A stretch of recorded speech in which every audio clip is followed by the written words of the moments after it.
Hello everyone. So in this video we are going to cover the third lesson of our first flight book named Two Stories About Flying. इस lesson में हमने दो stories पढ़नी है flying के बारे में. पहली स्टोरी है his first flight, second story है black aeroplane. So in this video we are going to cover the first story which is his first flight written by Liam O Flaherty. ये story एक छोटे से seagull के बारे में है. Seagull is a bird जो कि समुद्र के पास रहता है. ये कहानी सीगुल के बारे में है कि कैसे वो अपनी पहली उड़ान से इतना ज़्यादा घबराता है. बीइंग अ बर्ड, ये नेचुरली हर बर्ड के अंदर नहीं होता. हर बर्ड को वो उड़ने का जो फियर है उसे ओवरकम करके उड़ना पड़ता है, राइट. तो ये सीगुल उड़ने से बहुत ज़्यादा डरता है और इसकी मदर इसके मन से वो डर निकालने में इसकी हेल्प करती हैं. तो हम इसी सीगुल के बारे में इस चैप्टर में पढ़ेंगे. ओके, चैप्टर को लाइन टू लाइन पढ़ेंगे. सारे इंपॉर्टेंट वर्ड्स का मीनिंग मैं आपको बताऊंगी. चलिए शुरू करते हैं. The young seagull was all alone on his ledge. Ledge का मतलब क्या होता है? Ledge is basically a narrow और horizontal surface projecting from a wall और क्लिफ. किसी भी कोई पहाड़ से या किसी वॉल से एक नैरो सा ऐसा सरफेस निकला होता है ना, this is known as ledge. Okay, so the young seagull was alone on his ledge. एक यंग सीगुल है जो अपने लेज पर अकेला है. His two brothers and his sisters has already phloem away the day before. उसके दो भाई और एक छोटी बहन ये ऑलरेडी उड़ चुके हैं एक दिन पहले ही. He had been afraid to fly with them. और वो उड़ने से डरता था. That's why he was not able to fly with them. और इसलिए वो अकेले लेज पर छूट गया. Somehow when he had taken a little run forward to the brink of the ledge. Brink is edge, extreme edge. एकदम इस लेज का एकदम किनारा यहाँ पर. This is brink. Okay, somehow when he had taken a little run forward to the brink of the ledge and attempted to flap his wings, he became afraid. वो उस लेज पर थोड़ा सा रन अप लेता है ना, थोड़ा सा भागता है और उस लेज के किनारे पर आकर अपने विंग्स को फ्लैप करने की कोशिश करता है, लेकिन वो डर जाता है. उसके भाई बहन जो उसके साथ थे वो सब उड़ जाते हैं, बट वो डर जाता है, इसलिए वो लेज पर ही छूट जाता है. The great expanse of sea stretched down beneath and it was such a long way down, miles down. जहाँ पर उसका लेज है उसके सामने ही एक बड़ा सा समुद्र है. ये उसका लेज है और यहाँ पर पूरा समुद्र है. तो ग्रीन सी को देखकर, इतने बड़े विशाल समुद्र को देखकर वो बहुत घबरा जाता है. उसे ऐसा लगता है उसके विंग्स उसकी बॉडी को सपोर्ट नहीं कर पाएंगे और वो डूब जाएगा. Okay, he felt certain that his wings would never support him, so he bent his head and ran away back to the little hole under the ledge where he slept at night. So he was certain, he was sure कि उसके wings उसकी body को support नहीं कर पाएंगे और वो डूब जाएगा. इससे अच्छा कि वो उड़े ही नहीं. So he bent his head, उसने अपना सर झुकाया, and he ran away back to the little hole under the ledge where he slept at night. Ledge में एक छोटा सा होल था जहाँ पर उसने अपनी रात बिताई थी, वहीं पर वो वापस चले जाता है. Okay, even when each of his brothers and his little sister whose wings were far shorter than his own ran to the brink, flapped their wings and flew away, he failed to muster up courage to take plunge which appeared to him so desperate. उसके भाई बहनों के पंख तो उससे भी ज़्यादा छोटे छोटे थे, बट स्टिल वो लोग लेज के किनारे पर गए, उन्होंने अपने विंग्स को फ्लैप किया. They gathered the courage and they flew away, but this seagull was not able to muster up. Muster up मतलब to gather. Seagull was not able to gather the courage and to take that plunge which appeared to him so desperate. Plunge मतलब होता है a jump or a dive. So he was not able to gather the courage to take that dive. Okay? इस वजह से वो लेज पर अकेला छूट गया था और एक दिन से वो वहाँ पर अकेला है. His father and mother had come around calling to him shrilly, upbraiding him, threatening to let him starve on his ledge unless he flew away. अब उसके फादर और मदर आते हैं, उसको जोर जोर से पुकारते हैं. श्रिली, कॉलिंग, श्रिली का मतलब है तीखी आवाज में पुकारना. तो उसे जोर जोर से चिल्ला चिल्ला कर पुकारते हैं. अपब्रेडिंग हिम, अपब्रेडिंग मतलब होता है टू स्कोल्ड, डांटना. उसके पेरेंट्स उसे डांटते हैं, उसे धमकी देते हैं कि अगर तुमने उड़ने की कोशिश नहीं करी तो हम तुम्हें इसी लेज पर भूखा प्यासा छोड़ देंगे, तुम ऐसे ही मर जाओगे. But for the life of him he could not move. लेकिन he was not able to move. That was 24 hours ago. Since then, nobody had come near him. और ये बात भी 24 घंटे पहले की है. 24 घंटे मतलब 1 day before. एक दिन पहले ही उसके पेरेंट्स, उसके भाई बहन सब कोशिश कर रहे थे उसको मोटिवेट करने की, उसको ये यकीन दिलाने की कि आपके विंग्स आपकी बॉडी का भार उठा सकते हैं, आप भी उड़ सकते हो हमारी तरह ही. सब उसको मोटिवेट करने की कोशिश कर रहे थे. मतलब अलग अलग वेज आजमा रहे थे, डांट भी रहे थे, धमकी भी दे रहे थे कि अगर तुम उड़ोगे नहीं, कोशिश नहीं करोगे तो तुम्हें इस लेज पर छोड़ देंगे. वो अलग अलग वेज अपना रहे थे कि कुछ हो जाए और ये उड़ने की कोशिश करे. लेकिन अब 24 घंटे बीत चुके हैं, कोई 24 घंटे से उसके आसपास नहीं आया. Okay, the day before, all day long, he had watched his parents flying about with his brothers and sisters, perfecting them in the art of flying, teaching them how to skim the waves and dive and how to dive for fish. Okay. तो एक दिन पहले उसके parents उसके 2 brothers को और एक sister को फ्लाइंग सिखा रहे थे. पर हमारा ये सीगुल लेज पर बैठे बैठे सिर्फ अपने भाई बहनों को देख रहा था, because he was not able to gather that courage कि वो भी उड़ सके. ओके, उसके पेरेंट्स सीगुल के 2 भाइयों को और एक बहन को फ्लाइंग सिखा रहे थे. They were perfecting them in the art of flight. उनको उड़ना सिखा रहे थे. Teaching them how to skim the waves. Waves के ऊपर स्किम कैसे करते हैं, मतलब ये वेव्स हैं तो उसके सरफेस पे, एकदम सरफेस पे हल्के हल्के कैसे तैरते हैं वो सिखा रहे थे. How to dive for fish. समुद्र में अगर मछली है तो उससे पकड़ोगे कैसे. मतलब जितने भी स्ट्रोक्स होते हैं फ्लाइंग के और जो भी आपको आना चाहिए, बीइंग अ बर्ड, मछली पकड़ना आना चाहिए, उड़ना आना चाहिए, अलग अलग स्ट्रोक्स आने चाहिए, वो सब सिखा रहे थे उसके पेरेंट्स उसके भाई बहनों को. He had in fact seen his older brother catch his first herring and devour it. Herring is a fish और devour का मतलब होता है जल्दी जल्दी खाना.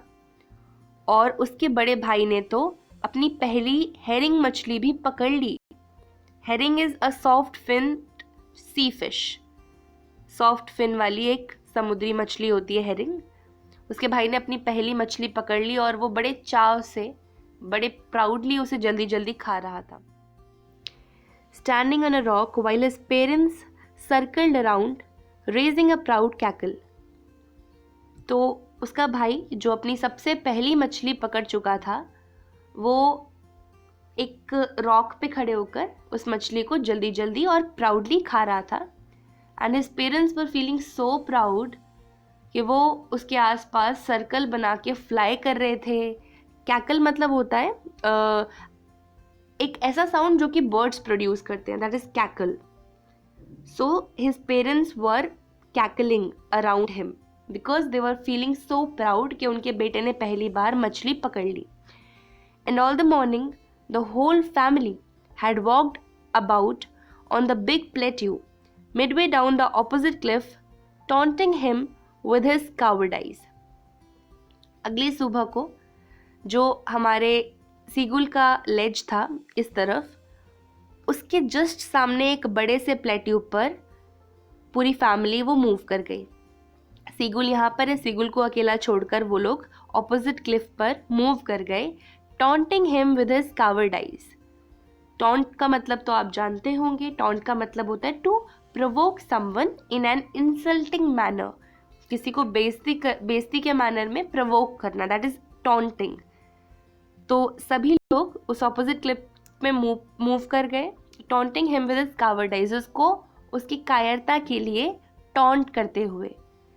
वो जानबूझ के ऐसा नहीं कर रहे कि उसके फीलिंग्स को हर्ट करें, वो ऐसा इसलिए कर रहे हैं कि उसे थोड़ा फील हो और वो उड़ने की कोशिश करे। आफ्टर ऑल है तो उसके सारे फैमिली मेम्बर्स ही ना, right. The sun was now ascending the sky, blazing on his ledge that faced the south. He felt the heat because he had not eaten since the previous nightfall. Ascending मतलब होता है to come up. Now sun is coming up in the sky and blazing मतलब होता है very hot. So अब sun sky में ऊपर आ रहा है, दिन में अब गर्मी आ रही है और उसका ledge गर्म हो चुका है, okay? He felt the heat because he had not eaten since the previous nightfall. अब हमारे सीगुल को गर्मी लगनी चालू हो गई है क्योंकि उसने एक रात से कुछ भी नहीं खाया. He stepped slowly out to the brink of the ledge and standing on one leg with other hidden under his wing, he closed one eye then the other. फिर हमारा सीगुल उस लेज के छोटे से होल जहाँ पर वो रात बिताता था वहाँ से बाहर आया, उस लेज के एकदम ब्रिंक मतलब एज पर, यहाँ पर, ओके. फिर वो एक टांग पर खड़ा हो गया, एक टांग को उसने अपने विंग्स के नीचे छुपा लिया और एक आँख बंद करी, फिर दूसरी आँख बंद करी. ही वॉज जस्ट प्रिटेंडिंग कि उसे कुछ हो रहा है या शायद उसे बहुत थकान, नींद आ रही है क्योंकि उसने इतने टाइम से कुछ खाया नहीं है. He simply wanted to have some attention, okay, and pretended to be falling asleep. Still they took no notice of him. लेकिन सामने वाले प्लेट्यू पर जो उसके फैमिली मेंबर्स थे, किसी ने भी उस पर बिल्कुल भी ध्यान नहीं दिया. He saw his two brothers and his sister lying on plateau, dozing with heads sunk into their necks. उसने अपने भाई बहनों को देखा सामने वाले प्लेट्यू पर, वो सो रहे थे. डोजिंग मतलब होता है sleeping. They were sleeping. His father was preening the feathers on his white beak. Preening का मतलब होता है टू टाइडी फेदर्स, पंखों को साफ करना. जो चिड़ियाएँ अपने पंखों को साफ करती, that is known as preening. तो उसके पापा अपनी पंखों को साफ कर रहे थे. Only his mother was looking at him, सिर्फ उसकी मम्मी उसकी तरफ देख रही थी. She was standing on a little high hump on the plateau, her white breast thrust forward. Now and again she tore at a piece of fish that lay at her feet and then scraped each side of her beak on the rock. The sight of the food maddened him. How he loved to tear food that way, scraping his beak now and again to wet it. तो अब जिस Cliff पर, जिस लेज पर हमारा seagull था, उसके just सामने वाले उसकी फैमिली पूरी चली गई थी, राइट. उसी प्लेट्यू पर उसकी मम्मी खड़ी थी. प्लेट्यू का थोड़ा सा हम्प वाला पोर्शन, वहाँ पर उसकी मम्मी खड़ी थी और उसकी जो ब्रेस्ट थी, मतलब उनकी बॉडी का सामने वाला पोर्शन थोड़ा आगे निकला हुआ था. And her mother had a fish. उसकी मम्मी के पास पैरों की तरफ एक फिश पड़ी हुई थी, फिश का टुकड़ा. वो क्या करती, फिश को अपनी चोंच से थोड़ा सा तोड़ती है ना, थोड़ा सा खाती और फिर अपनी बीक को स्क्रैप करती. स्क्रैप का मतलब होता है ज़मीन पर घिस के नोकीला करना. बर्ड्स यूजुअली ऐसा करते हैं ताकि उनकी बीक्स शार्प हो जाए और वो कोई भी फ्लैश है उसे आसानी से फाड़ कर खा सके. तो उसकी मम्मी अपने चोंच को नोकीला कर रही थी और फिश को खाने की कोशिश कर रही थी. और भाई हमारे सीगुल ने अपनी मम्मी को ऐसा करते हुए देख लिया. सबसे पहले तो उसने देखा कि खाना है सामने, उसकी मम्मी के पास खाना है. 24 घंटे से उसने कुछ नहीं खाया. He is so hungry that the site of food मैडेंड him.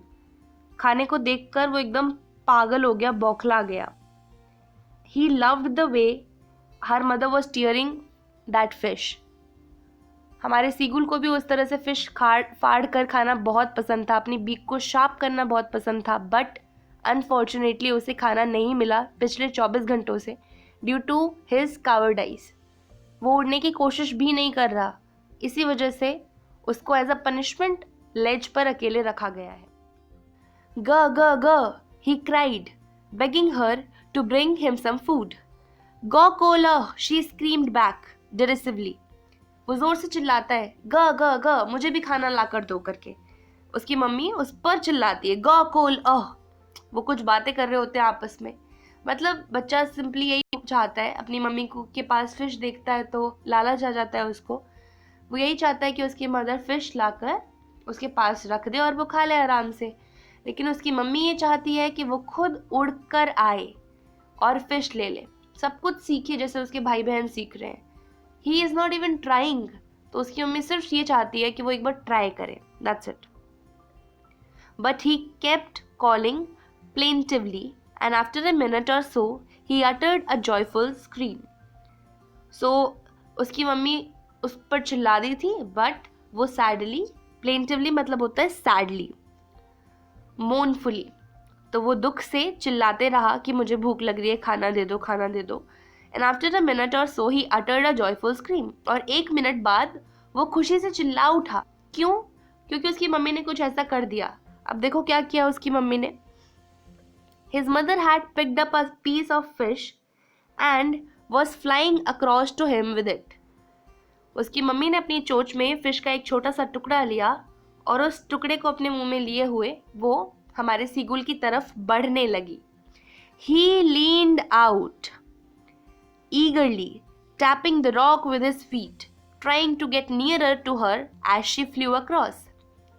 वो बहुत excited हो गया. He was tapping his feet on the ledge, right? वो बहुत excited हो गया, अपने पैरों को ledge पर पटकने लग गया. बहुत उसे वेट नहीं हो रहा था क्योंकि 24 आवर्स से उसने कुछ नहीं खाया. He just can't wait कि उसकी मम्मी कब लाकर खाना उसके सामने रख दे और वो आराम से खा पाए. But when she was just opposite to him, she halted, her wings motionless, the piece of fish in her beak almost within reach of his beak. लेकिन जैसे ही वो उसके पास आ गई, she halted, she stopped suddenly. उसके wings motion करना बंद कर दिए. वो उसकी चोंच में जो फिश का छोटा सा टुकड़ा था हमारे सीगुल के चोंच से जरा सा दूर था बस. He waited a moment in surprise, wondering why she did not come nearer, and then, maddened by hunger, he dived at the fish. उसने एक पल को वेट किया कि मम्मी वहीं पर रुक क्यों गई, मेरे पास क्यों नहीं आ रही है. लेकिन उसे इतनी ज़्यादा भूख लग रही थी कि वो सब कुछ भूल गया और उसने फिश पर छलांग मार दी. अब ये देखो, उसने छलांग मार दी, वो हवा में है, उड़ना उसे आता नहीं, अब क्या होगा. With a loud scream, he fell outwards and downwards into space. ये उसका ledge था. वो मतलब खाना उसकी मम्मी यहाँ पर थी, है ना, और वो यहाँ पर था. उसने डाइव मार दी. He fell outwards and downwards. अब वो नीचे नीचे और सामने की तरफ गिरता जा रहा है. Okay? Then a monster terror seized him and his heart stood still. जैसे ही उसने डाइव लगा दी, उसके एक पल बाद ही उसके दिमाग में एक ख्याल आया, एक मॉन्स्टरस विचार आया कि उसे तो उड़ना आता ही नहीं है. He could hear nothing, but it only lasted a minute. काफ़ी डर गया था, बहुत घबरा गया था, कुछ सुनाई भी नहीं दे रहा था उसे. लेकिन 1 मिनट तक ही ऐसा हुआ. The wind rushed against his breast feathers, then under his stomach and against his wings. अब विंड उसके ब्रेस्ट के फेदर्स को, उसके स्टमक को, विंग्स को टच कर रही है. He could feel the tips of his wings cutting through air. अब उसे अपने विंग्स के टिप्स फील हो रहे हैं, महसूस हो रहे हैं कि उसके विंग्स हवा को काटते हुए उड़ रहे हैं. फाइनली उसने उड़ना सीख लिया. He was not falling headlong now. अब वो गिर नहीं रहा था. He was not falling headlong now. He was soaring gradually downwards and outwards. Soaring का मतलब होता है flying. So he was gradually flying downwards और outwards. नीचे की direction में वो fly कर रहा था. He was no longer afraid. अब उसे डर नहीं लग रहा था. He was just feeling a bit dizzy. बस उसे थोड़ा सा uneasy feel हो रहा था क्योंकि उसने 24 घंटों से कुछ भी नहीं खाया था. Then he flapped his wings once again and soared upwards. नीचे गिरते गिरते उसने अपने विंग्स को फ्लैप करा और एक बार ऊपर की डायरेक्शन में अपने विंग्स को फ्लैप करा और वो ऊपर की डायरेक्शन में उड़ने लगा। ग ग ग ग ग ग कूल his mother swooped past him. Swooped का मतलब होता है to move rapidly down through air. उसकी मम्मी उसके पास से जल्दी से मूव कर दी। वो चिल्लाने लगा ग ग ग ग ग। He was very excited.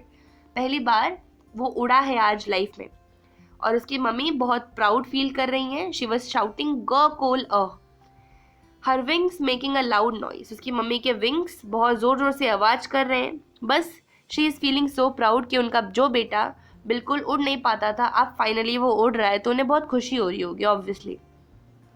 He answered her mother with a scream. Then his father flew over him screaming. He saw his two brothers and his sister flying around him, curveting, banking, soaring and diving. Curveting का मतलब होता है horse की तरह ऐसे strokes बनाना हवा में। Okay banking का मतलब होता है जैसे मान लो ये बर्ड है तो उसका एक विंग ऊपर और एक विंग नीचे करके फ्लाई करना। ओके और सोरिंग का मतलब होता है to fly in upward direction and diving मतलब to fly in downward direction. तो ये सारे फ्लाइंग के स्ट्रोक्स हैं।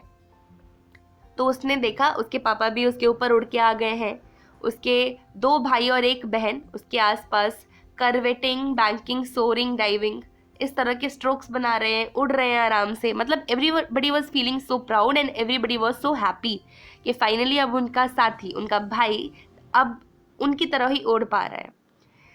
Then he completely forgot that he had not always been able to fly and commended himself to dive and soar and curve, shrieking shrilly.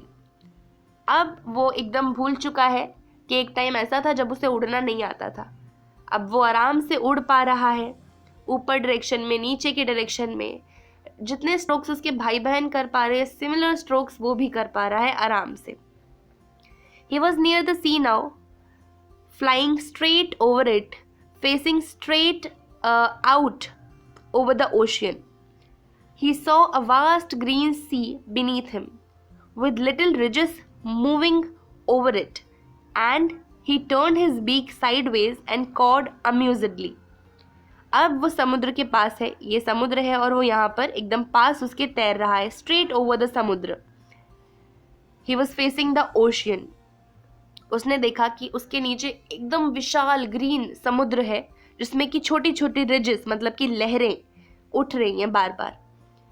उसने अपनी चोंच को sideways घुमाया थोड़ा सा एंड ही कॉड अम्यूजडली मतलब उसने आवाज निकाली। His parents, his brothers and sister had landed on this green flooring ahead of him. उसने देखा कि ये जो समुद्र है उसके भाई बहन और उसके पेरेंट्स इस ग्रीन कलर की फ्लोरिंग पे लैंड कर चुके हैं। मतलब वो लोग अब समुद्र के ऊपर फ्लोट कर रहे हैं। दे वर बेकॉनिंग टू हिम। बेकॉनिंग का मतलब होता है इंस्ट्रक्शन देना एक तरह से कि मैं देखो कैसा कर रहा हूँ, मुझे फॉलो करो, ऐसा। This is beckoning. Calling him shrilly. He dropped his legs to stand on the green sea. तो उसके पेरेंट्स, उसके भाई बहन सब समुद्र के ऊपर तैर रहे हैं और उसे भी ऐसा करने के लिए बोल रहे हैं। फिर उसने अपने पैरों को ग्रीन समुद्र में डुबा दिया और उसके पैर डूब गए। लेकिन वो डर गया, उसे लगा कि अभी वो समुद्र में डूब ना जाए। He screamed with fright and attempted to rise again flapping his wings. उसने ज़ोर से चिल्लाया और फिर ये इस चीज़ के डर में कि वो डूब ना जाए उसने अपने विंग्स को वापस से फ्लैप करना शुरू कर दिया। Okay He screamed with fright and attempted to rise and again flapping his wings, but he was tired and weak with hunger. He could not rise. लेकिन वो इतना ज़्यादा थका हुआ था कि वो बिल्कुल भी उड़ नहीं पाया। Exhausted by strange exercise. वो उस नई exercise, what was that exercise? Flying. नई एक्सरसाइज से बहुत ज़्यादा एग्जॉस्ट हो चुका था, थक चुका था कि अब वो अपने विंग्स को फ्लैप कर रहा है फिर भी नहीं उड़ पा रहा है।